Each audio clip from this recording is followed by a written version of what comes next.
Tyrion. Tyrion was laughing and joking with his uncle when he saw Jaime leave with Sir Barristan. He thought it strange until he heard the older man mention Trant. What that fool had thought he was doing, trying, was beyond him. But he knew it wasn't Trant's idea to try have Jon and Joy removed while they were breaking their fast. No, that idea could only be his sister's. He had smiled when he heard of Jon standing up to the man, stupid though it was of the boy. But Jon was protecting his cousin, and Tyrion would have expected nothing less of him. He wished he'd been there to see Jaime punch Trant, but he'd heard, and the story was being spread now, how his brother had knocked Trant on his ass and had him removed from the rock was something he'd heard with varying degrees of truth from more than one lord. "Where's Jaime going?" Garion asked. "He and Sir Barristan are off to discuss something." "Uncle," Tyrion said, hoping Garion wouldn't pry more. "What?" his uncle asked. "I heard Sir Barristan mention Trant," Tyrion said, and awaited for the storm that would surely follow. Garion had to be talked out of gutting Trant when he heard. Kingsguard or not, it wouldn't have made a difference. He had heard when Joy spoke that Trant had raised his hand. The only reason the man wasn't dead right now was that Jon had warned him off, and Jaime had arrived a few minutes later. If Trant had actually struck the girl, or Jon for that matter, then nothing anyone would have done or said would have saved He-Man's life. His uncle was rarely angry. Garion was perhaps the most easygoing man Tyrion had ever known. But he was a father, and a protective one at that. It was why he'd taken so completely to Jon, seeing him with his daughter. Seeing the two interact was something that even Tyrion couldn't help but smile at. So he could imagine how it felt for Garion to see it. "Trant will get his, that I promise," Garion said, and Tyrion felt a chill run down his spine. This was so much worse than he had thought, and he almost felt sorry for Meryn Trant. "Jon's having fun," his uncle said as he pointed to the back of the hall. Tyrion looked out to see he was indeed having fun. Jon was with the Tyrells, and all four of them seemed to be having the time of their lives. They were laughing and joking, and he could see the smile on his uncle's face as he watched them. Today had been something he never expected. The duels were the highlight of the tourney, just as his brother had hoped, and seeing Jon win made even he feel proud of the boy. He watched as Jon and the Tyrell girl whispered together before nodding to the two boys. There was a small discussion, and the younger Tyrell boy, Loras, made his way to a couple of his guards while Jon went to Jorah's and Aelir's. Tyrion's attention flipped between the two of them, each discussing things with their respective guards. Jon seemingly being more persuasive, as after a moment Jorah's and Aelir smiled and nodded. Whatever they were up to, Loras was having no luck, and Tyrion watched as his sister made her way over to him. Within a few seconds, the guards seemed to get on board with what she asked, and Tyrion saw them follow Marjorie and Loras back to their older brother, where they were joined by Jon and his guards. They all spoke for a moment or two before leaving the hall. "Just where are you going?" Jon Tyrion wondered, before laughing and turning back to his uncle. Olenna. Olenna was enjoying the feast. This trip itself, though tiring, had been very productive, and the opportunities they'd encountered would ensure they would be growing strong for a long time to come. Lord Arryn, though a dull man, was not slow-witted, and she had enjoyed the conversation they had. After Mace had told her the terms he'd offered for the loan, she felt no need to renegotiate. Her son had actually done an admirable job during this tourney, and barring her conversation with Jaime Lannister, she'd barely gotten involved in anything directly. Jaime Lannister was a conundrum, though. They had agreed a good deal with him, one which gave the Lannisters better terms than the old agreements with Tywin had. But with the increase in trade, the deal overall meant they'd come out better and make far more coin from the arrangement. But with the increase in trade, it was the conversation she had privately with him that concerned her. She had looked at it from every angle she could. His sister sat the throne, and his nephew would follow Robert and be king, married to her granddaughter if Olenna had her way. Yet Jaime Lannister had insinuated that he may not be in full support of the crown, and had actually signaled it explicitly by removing their financial support. Why? What was his game? What was he up to? These questions had been giving her a headache ever since she spoke to him. "Are you all right, Mother?" she heard her son say. "Ja!" "What? Oh yes, I'm fine," she replied, and saw her son look worriedly at her. Normally she'd have scolded him or hit him with some of her famous barbs, but he had done good work, and she felt no need to undermine him. Besides, she had bigger fish to fry. She turned her gaze to the hall, trying to take her mind from Jaime Lannister for a moment. The Tully heir really was a floppy fish, she thought, as she saw the red-headed man hold court with some of the other fools from the Riverlands. Although as she looked at how the Blackfish was looking at his nephew from his seat at the table with the Vale Lords, she smirked. Now there was a real man, she thought. The Vale Lords themselves were the usual arrogant, entitled people they always were. These fools wouldn't mix business with participating in a tourney, not the thing we do. She'd heard Jan Royce say to a trader who tried to organize a deal with them. She had actually cheered Jaime Lannister's bastard squire when he was fighting Royce's son, knowing a defeat to a bastard would be something they'd hate. Although when she him waved at her granddaughter, she immediately changed her mind and hoped the Royce lad would beat him senseless. The older boy, though, had stood no chance, and she watched as the bastard beat him in no time at all. A part of her had felt happy. Loras had taken the boy all the way, while no one else came even close. She had searched the hall for the bastard from the moment she came to this feast, and was glad to see that he was not sitting with her grandchildren this time. Kevin Lannister's work, she assumed. Thoughts of her grandchildren drew her gaze to their table, only to find they were not there. She quickly searched the hall and couldn't see them anywhere. Turning to her son, she asked him if he knew where they were. "Mace, where are Marjorie and the boys?" "What's that, Mother?" her son said, turning from his conversation with Jon Arryn. "Marjorie and the boys. Mace, do pay attention." "What about Marjorie and the boys' mother?" he asked, bewildered. Gods, her son could be an insufferable fool at times. "Where are they, Mace?" The agitation very clear in her voice now. "Why, they're over at the table." Mace said before finally realizing they weren't there. She quickly sent left, or was it right to find one of their guards? Finding her grandchildren was a top priority. This was not like them.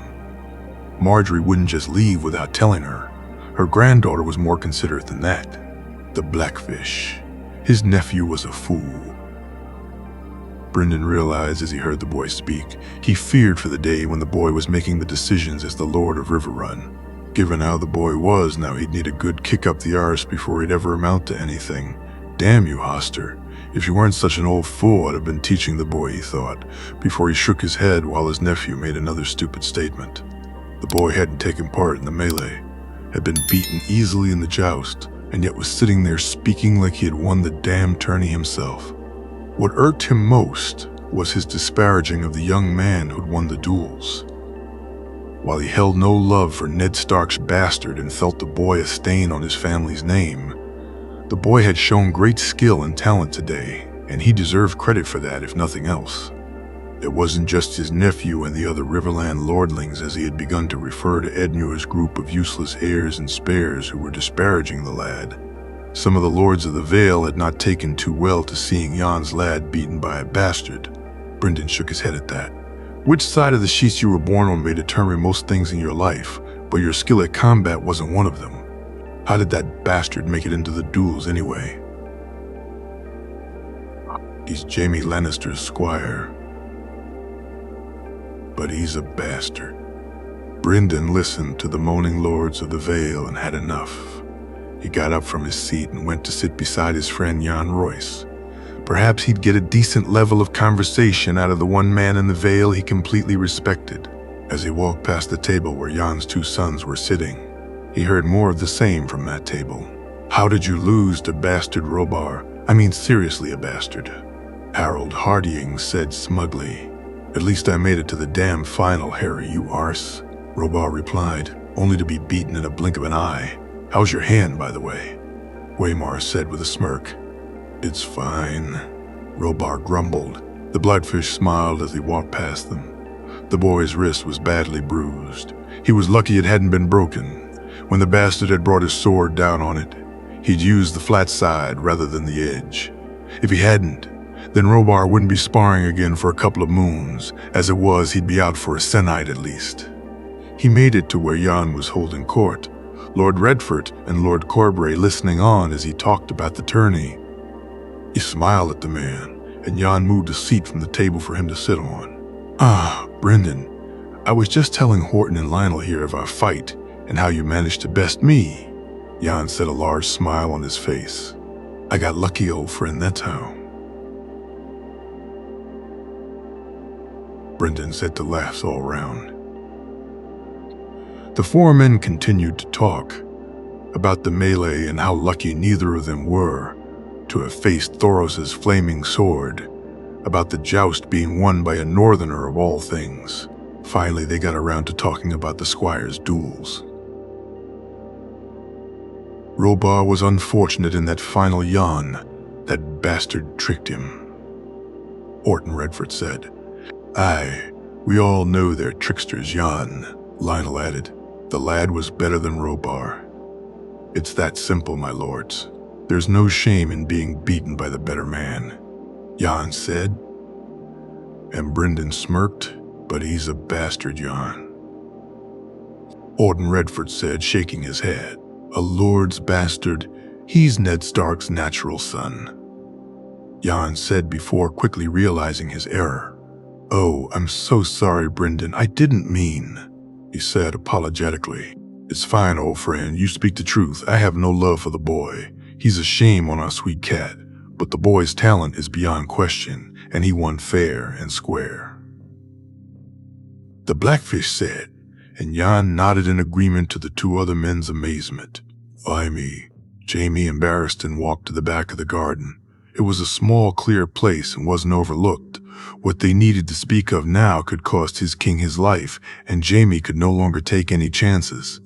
But the cat was out of the bag and plans would need to be made. Firstly, Jamie knew there were some things Barristan would need to know, and then they would need to decide just exactly how he'd fit into their plans going forward. "So what do you intend to do?" Barristan asked. "Crown my king, of course." "But what? How?" Barristan stumbled, trying to come up with the question on his mind. "One at a time, Barristan," Jamie said. And after shaking his head, Barristan laughed. "Can you prove he's Rhaegar's son?" "True-born son, Barristan." "What? How?" "They were married on the Isle of Faces and at a sept in Harrenhal." "But Elia..." "Rhaegar and Elia had their marriage annulled. She wanted to go home to Dorne." "What about the children?" "Aegon remained the heir. Jaehaerys was second in line." "Jaehaerys," Barristan said, smiling. "Aye, Jaehaerys Targaryen, the third of his name." Boz. Stark had all the documents, along with some other items, which I'll show you later. "Stark, what's his role in your plan?" Barristan asked. "Stark has no role in my plan," Jamie said angrily. He was relieved that Barristan didn't seem to want to push it. "So what exactly is your plan? A war? Do you see any other way the stag will give up the throne?" Jamie said, the agitation clear in his voice. "I don't want a war, Barristan. But if it's the only way to put the king on the throne, then so be it." Jamie watched as Barristan stood there silently contemplating the true nature of what he'd agreed to. For him, it was simple. Crown Jon by any means necessary, but would it be the same for his former brother? "So be it. If it's to be war, then I'll stand with you and the king, I swear it," Barristan said, and Jamie sighed in relief. "So what do we do now?" Barristan asked. "We wait, Barristan. Until the time is right, we wait and we prepare. For now, you stay where you are. If you find out anything we need to know, then you can pass it on to me. I'll make the arrangements for a secure way of communication and let you know." "You wish me to be a spy?" Barristan said aghast. "No, Barristan. But if you learn of any threat to the king or to his throne, then I'd expect you to act as his Kingsguard and help eliminate those threats." Jamie replied as Barristan nodded in acceptance. "The king doesn't know yet, Barristan. It's not time for him to know, so for now, it's just me and you." He added, "Very well, Jamie. When do you plan on telling him?" "We're not prepared enough yet. Once I know I can protect him if the truth was revealed, I'll tell him. Until then, I'll continue to strengthen the West. Once he knows the truth, he'll decide how we proceed." "What will you tell him about his grandfather?" Barristan asked, and Jaime shook his head. It was time. If they were in this together, then it was time he told Barristan the truth. "I'll tell him his grandfather was a madman obsessed with burning people alive, that when my father's forces reached the gates of King's Landing, he ordered me to bring him his head," Jaime said quietly. "So that's why you stabbed your king in the back to save your father," Barristan's anger clear in his voice. "No. I stabbed him because he ordered Rosar to light the wildfire caches." "What?" "You know what he was like, Barristan, his obsession with fire. How it excited him, you and I both to our shame. Stood outside those chambers while he raped the queen after burning someone alive. We kept true to our oaths and allowed a mad king to do as he pleased. I asked Jonathan one time, weren't we supposed to protect her? Do you want to know what he told me? Yes, Jaime, but not from him. How was that right, Barristan? How was it right we let that monster hurt his wife, our queen, and claim we were good and true knights?" Jaime said, his voice shaky now and tears beginning to well in his eyes. "That day in the throne room, when he gave the order, I knew what I had to do. So I went after the pyromancers and I stopped them.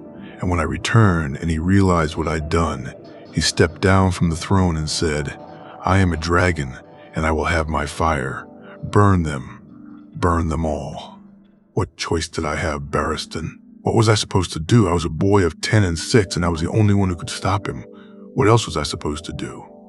Jaime said angrily. Barristan just stood there in shock. All these years he had thought Jaime Lannister the blackest of knights, a man with no honor, a false brother of the Kingsguard, and it turned out he was the truest of them all. Jaime had found their prince's son, the heir to the throne, and he had begun the process of regaining his birthright. But more than that, in slaying Aerys, Jaime had saved thousands, hundreds of thousands.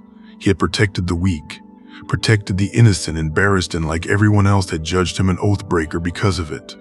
"You did the right thing, Jaime. You are a true knight," Barristan said, placing his hand on Jaime's shoulder.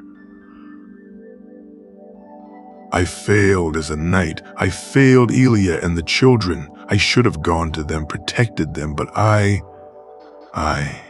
thought they were safe.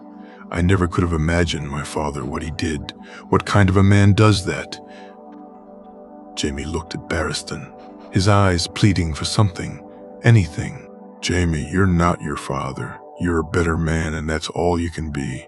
Had you gone to Elia and the children first, then the city would have burned and you, them, and thousands of innocents would have died along with them.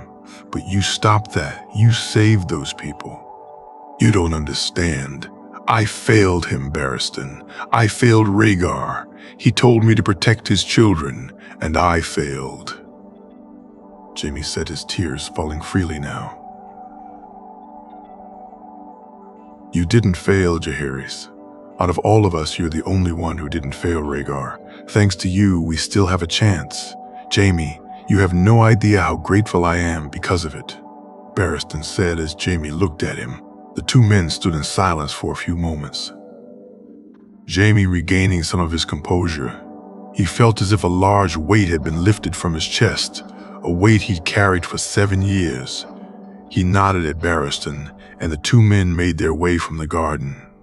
Jaime felt an enormous sense of relief. His king now had 2 men in his corner, and for Jaime the burden was suddenly a lot lighter. Should anything happen to him, he knew Barristan would protect Jon, and even though they had yet to make contingency plans, just knowing he had a man like Barristan looking out for the king made him believe that they could do this. They could and would do this. Jon. The town's feast was an altogether much more fun affair. Garland and Loras were enjoying themselves, and Marjorie hadn't stopped smiling since they got here. They were standing by a large table which was filled with food and drink. Their guards were relaxed and there was no protocol being followed. People were just having fun.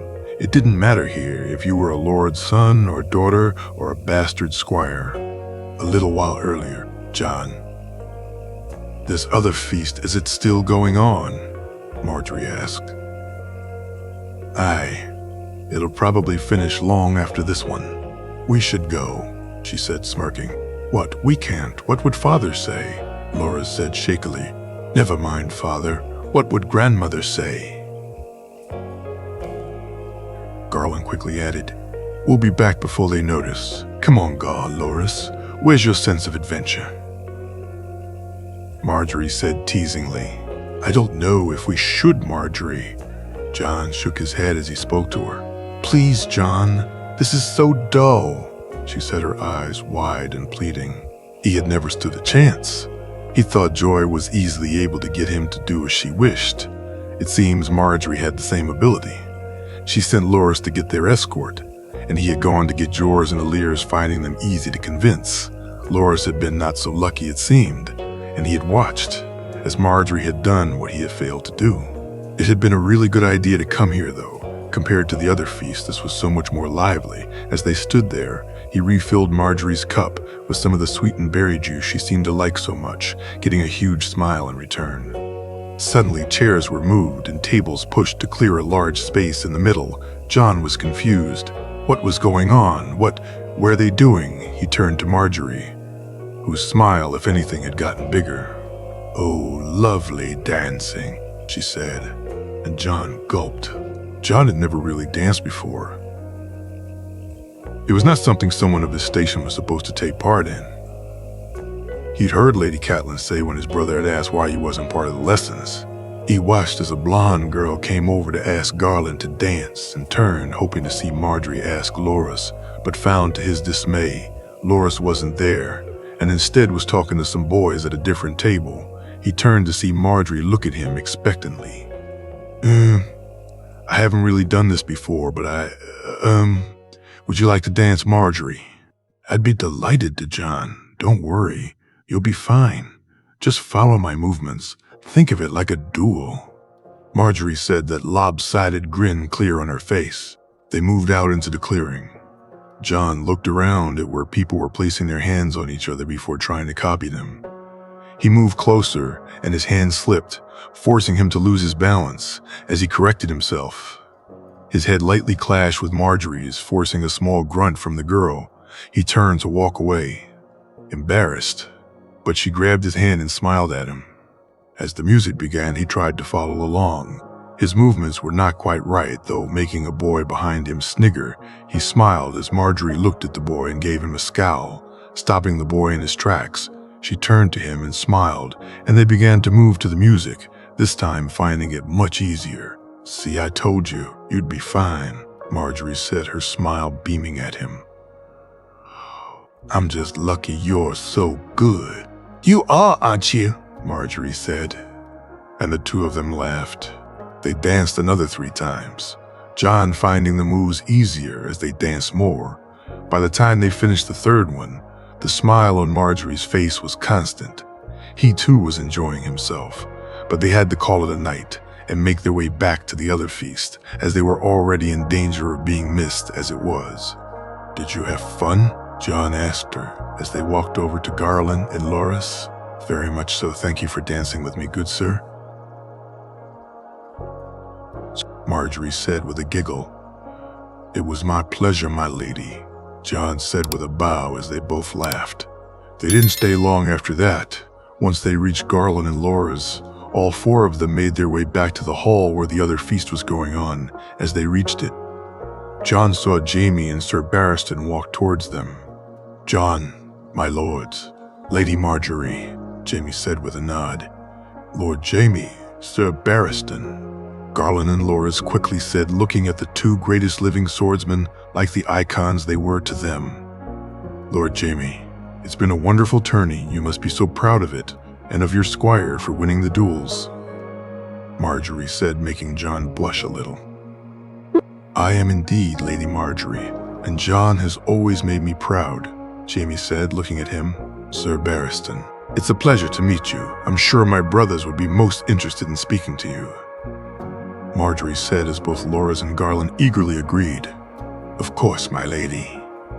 "I'd love to speak to your brothers," Barristan said and motioned for them to walk with him. "Lady Marjorie, you don't mind if I steal young John here for a second, do you?" Jaime asked with a smirk. "Of course not, my lord. John, thank you for the dance." "It was a pleasure, my lady," John said, watching her raise her eyebrow before smiling and noticing the smirk on Jaime's face. As Marjorie walked away, John walked over to Jaime, who motioned to the small garden he'd just left. They both headed in that direction, neither saying a word, before Jaime began the teasing.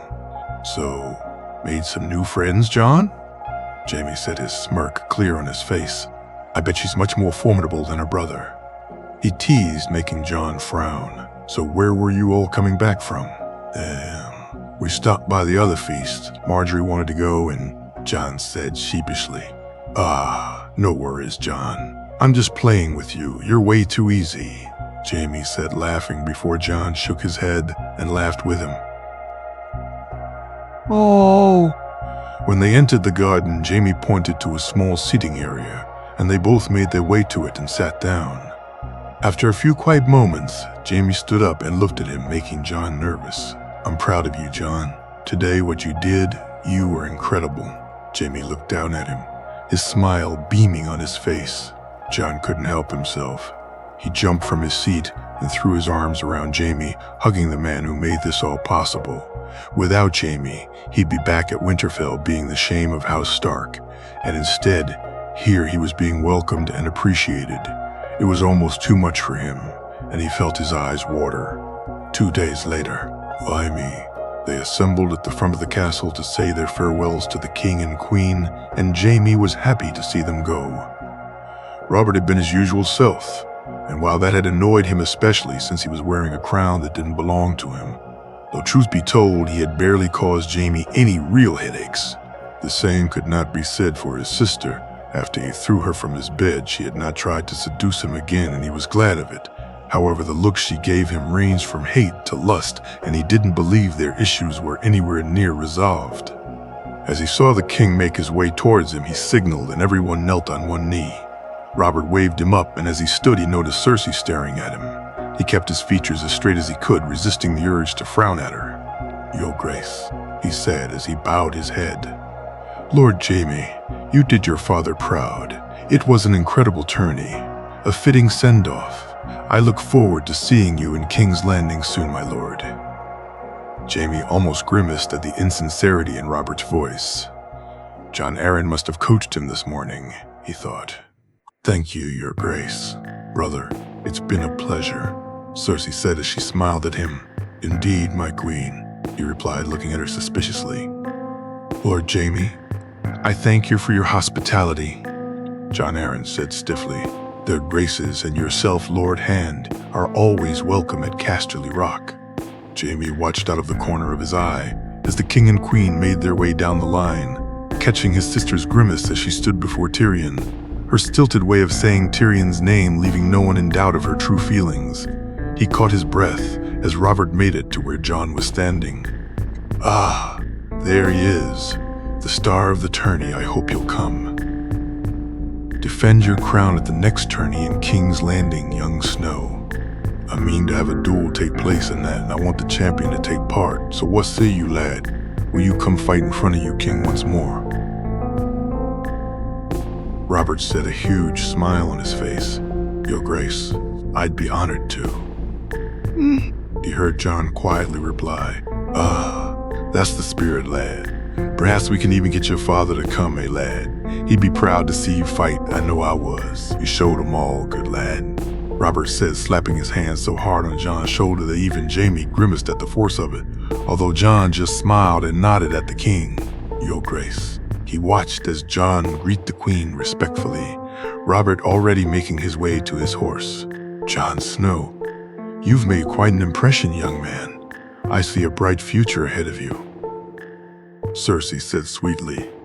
Her smile beaming at Jon and Jaime almost had a seizure, until he saw the smile change when she looked at him, replaced now with one much more devious and malicious.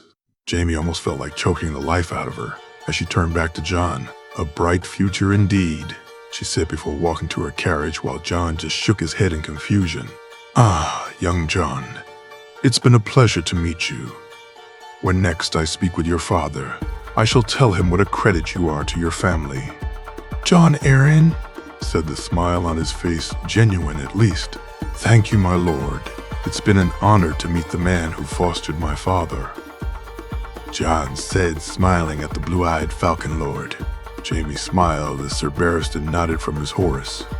He had shown him the heirlooms that Stark had held on to for the king, and the older man was as stunned and awed as he had been when he held Dark's sister. He had read the letters and seen the proof, and if there was ever any doubt in his loyalty to John, that had ended last night. Finally, the signal was given and the king's procession moved out. Jamie wasn't the only one glad to see them gone. The sense of relief around the castle was almost palpable. Most of the other lords had already left, and it was just the Tullys and the Tyrells of the major lords that he'd need to see off. Good, now this place can get back to normal, he said as Tyrion, Garyon, and Jon walked towards him. Normal, nephew. When has this place ever been normal? Garyon said as he laughed. Mace watched as Garland beat yet another boy in the temporary sparring area he'd set up in the yard of their residence. It was a shame his oldest son had not been able to compete in the duels. He'd have won for sure, although Mace was incredibly proud of how well Loras had done. Considering what the bastard did to the boy in the final, Loras had been very unlucky to have drawn the bastard early, stopping him from making it to the final. After all, he'd given the boy his hardest match in the duels, and that was something to be proud of. He was looking forward to going home to Highgarden. While he loved tourneys, this one had been quite taxing. He'd made deals and held meetings, and that was not how he preferred to spend his time at a tourney. Tourneys were for enjoying, and this one had been entirely too much work. Although his deal with Lord Aaron would probably not have happened if he had decided to just enjoy himself, and his mother had been more friendly than usual since then, something Mace was very glad of. His children had given him all a scare last night, but when he saw them enter the hall accompanied by Sir Barristan, he had been extremely relieved. In fact, looking at how at ease his beautiful Rose was walking with Sir Barristan beside her only made him more determined she be the queen she was born to be. When his mother chastised the children, Mace had wanted to interject, but it was far better to let his mother handle such things. It was a woman's work after all. Good show, Garland, he shouted down as his son won another round. He looked to where Marjorie and her friends were watching on with great interest and smiled. But then he saw the bastard and his guards enter the yard. He was confused. What did they want here? He was about to go down to ask them to leave when he saw Loras rush over to shake the bastard's hand. You made it. We thought you might not, Loras said, smiling. I promised, didn't I? The dark-haired boy replied. Garland's been so eager to fight you, Jon. I've never seen him this excited. He watched as his son and the other boy, Jon apparently, went to where Garland was waiting with a determined look on his face. The two boys shaking hands before Garland showed him where the sparring swords were kept. What's this? Are they to fight? This should be fun, he thought as he nodded to the servant to bring him some wine. What's going on, Mace? Ellery said as she and his mother finally came outside. Garland and the bastard who won the duels are to have a spar, my dear. Oh, isn't that fun? The young lad is quite talented. Ellery said, her smile beaming at the thought of seeing her son fight a quality opponent. His name is Jon, Mama, his daughter said as she joined them. What's that, dear? Ellery asked. His name is Jon. He's our friend. Marjorie said, a tad annoyed to Mace's surprise. Your friend? He heard his mother ask. Yes, he's our friend, mine, Loras's and Garland's. He's been so kind to us all and has told us so much about Lannisport, where and where not to shop and who can be trusted to be fair. And he's been nothing but pleasant to all of us, his daughter said, and Mace couldn't help the small feeling of pride he felt as his daughter defended the bastard to his mother, although he was still a bastard and he'd need to have a talk with her later because of it. Everyone sat down as the boys returned. A sense of anticipation bubbled in his chest as he watched Garland and Jon face off. The two boys moved quickly, the swords crashing together. On and on it went, with neither getting a clear hit on the other. Finally, after quite a few minutes, Garland began to get the upper hand, his parries and ripostes just that much sharper than the younger boys. The two backed off, and he watched as they readied themselves for another flurry. This time it looked like John was getting the upper hand until his son spun and caught the younger boy completely by surprise, the force of his swing almost causing him to lose his sword before Garland managed to catch the boy's arm. Forcing him to drop his sword, he watched his son point his sword at John's throat and heard him yield, before he smiled at his son and held his hand out to be shook. It seemed the boy was a good loser, and Mace felt a little bit of respect for the lad for it. Garland was an excellent swordsman, and the boy was no slouch. It was no shame to have been beaten. He reached over to grab his glass and smiled, a proud smile at his wife. He didn't notice the small, lopsided smile on his daughter's face. John broke his fast with Joy sitting beside him, the two of them eagerly waiting for Jamie to have them called to make the journey to Lannisport, both for different reasons. Joy loved the ride in the carriage. She'd look out the window and point things out while either John and Garyon would play along with her. For John, he wished to say his goodbyes to the Tyrells, and though he was sad to see them go, he wanted to make sure he didn't miss them before they did. He noticed Geryon enter the hall and gave him a smile. "You two ready then?" "Aye, we are. Aren't we, Joy? Ready?" "Lady Yon, go on, adventure, Joy," John said as he leaned down to face her. Winter, the little girl said excitedly. "Come to Papa, Princess," Garyon said, holding his arms out as she ran to him. He grabbed her up and spun her, making her laugh. They made their way down to the yard, and John and Joy got in the carriage, Geryon riding his horse this time, since John was coming with them. As they sat there, John pulled down the blind and held on to Joy as she moved to the window. "Going to say bye-bye to Marjorie, Joy?" he asked playfully. Bye, Argy," Joy said, making him laugh. The journey into Lannisport seemed to take no time at all. The time spent in the carriage divided between Joy looking out the window and shouting at the horses, and John trying not to have a heart attack when she occasionally tried to open the door. "No, Joy, door bad. Here, look at the horsey, Joy. Horsey pretty, say hello to the pretty horsey," John said as he tried to divert her attention from the door handle she was getting fascinated with. "Horsey, pretty horsey, Lolo horsey," Joy said in a sing-along voice, and John felt his heartbeat slow down, thankfully. When they reached the building, the Tyrells were already in the process of leaving, and John heaved a sigh of relief that they'd made it. He and Joy got out of the carriage, and he took her hand and went looking for Marjorie and her brothers, while Jamie, Tyrion, and Geryon waited to bid her parents and grandmother farewell. He very soon came across all three of the Tyrell siblings as they were heading to the awaiting wheelhouses and horses. "John, we hoped you'd make it," Marjorie said, a huge smile on her face when she saw him and Joy. "I said I would. Besides, Joy wanted to say bye-bye, didn't you, Joy?" he said, turning to the little girl. "Say bye-bye to Marjorie, Joy." "Bye-bye, Argy," the little girl said as Marjorie beamed at her before bending down to give her a hug. "Bye-bye, Joy. I'll miss you," she said, hugging her tight. "Miss Ooh," Joy said, causing them all to laugh. John said his farewells to both Garland and Loras, the three boys having become quite friendly over the course of the tourney, and he hoped he'd see them again soon, before he turned to say goodbye to Marjorie. "I guess this is goodbye then," he said sadly. "For now, John, you must come visit us at Highgarden. I'm sure both Garland and Loras would love to see you there, and I would too. No doubt we'll be having a tourney in the future. Father does love his tourneys," Marjorie said with a smile. "Besides, we both want rematches," Garland said as Loras nodded.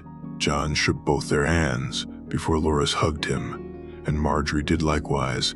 Joy put her arms out, eager for a hug of her own, which Marjorie once again was quick to do. They all began to walk from the building, and when they reached outside, they once again said their goodbyes. He watched as the boys got onto their horses while Marjorie went and got in the wheelhouse, her mother and grandmother apparently already inside and waiting. Heading back over to where Jamie and Jerian were talking animatedly about something which they obviously found hilarious, he wondered where Tyrion was before he noticed him walking towards him. As the retinue made their way out of the courtyard, he smiled when Marjorie's head popped out of the wheelhouse's window and gave him and Joy a wave, which they both returned. A week later, Jamie. Things had quickly gotten back into routine. At the Rock, once everyone had left, he and John both returned to their schedule of sparring early in the morning and again in the mid-evening. John had seemed even more determined and asked Jamie for pointers and where he could improve. Apparently, the loss to the older Tyrell irked him, and Jamie couldn't help but admire his willingness to try and make sure it didn't happen again. He had tried to tell John that the boy was older and more experienced and that he hadn't used the thin sword he'd used in the final. But John insisted the boy was better than him, and if he wanted to beat him, then it was up to him to improve. So Jamie had begun training him on different lessons to even further improve his strength and speed. As he sat there breaking his fast after a particularly strenuous sparring session, he worried if he was pushing the boy too far. But each time he'd slacken his intensity, John would insist he work him harder, so he had done. Now, though he watched as the determined young man he'd been training was gone and the young boy had returned, he was sitting there, and he and Joy were eating and playing, or playing and eating, whichever way you'd call their version of breaking their fasts. His uncle and Tyrion were alternating from breaking their own fast to watching Joy wrap the boy even further around her finger, as instead of eating from her own plate, Joy had been attempting to eat from John's. So intent was she to take food from his plate that John had in the end moved some of his own and placed some of hers to the side of it so she would at least eat the food she was able to. He watched as John took a quick small swallow from his cup while Jerian and Tyrion fell around in complete hysterics as Joy reached her little hand to drink some too. He saw John grimace, and he too began to laugh as he wondered if this too was a battle he'd lose. "No, Joy, yucky," John said as he tried to place the cup on the table, the grimace even clearer on his face. "Me drink, Jan," Joy said as her hand grabbed the cup and pulled it towards her, causing it to spill all over John's tunic. The whole table laughed loudly as John grimaced even more before Joy spoke softly. "Boo-boo, Jan," Joy said as John gave her a forced smile. Gerion quickly got up and lifted her from John, who was covered in the sweetened milk, before his uncle looked at him apologetically, only for John to smile and wave it off. "Say sorry to John, princess," his uncle said. "Sorry, Jan." Joy said John didn't answer her though, and instead just smiled and shook his head, which he found a bit unusual, as his uncle walked from the room to clean Joy up. Jamie looked over to see John stand up shakily. He watched as he took a couple of steps before he collapsing on the floor. Jamie jumped up from his seat and rushed to where John was lying on the floor. "Please, no, oh gods, no," he thought as he reached the unconscious boy. "Somebody get a maester." He heard Tyrion shout as he turned John over onto his back. The sight of the blood leaking from his nose almost forced his heart to stop. He grabbed the boy in his arms and ran from the room. He heard John moan painfully as he did so, but he'd make it to Kraylin quicker than the maester would make it to him.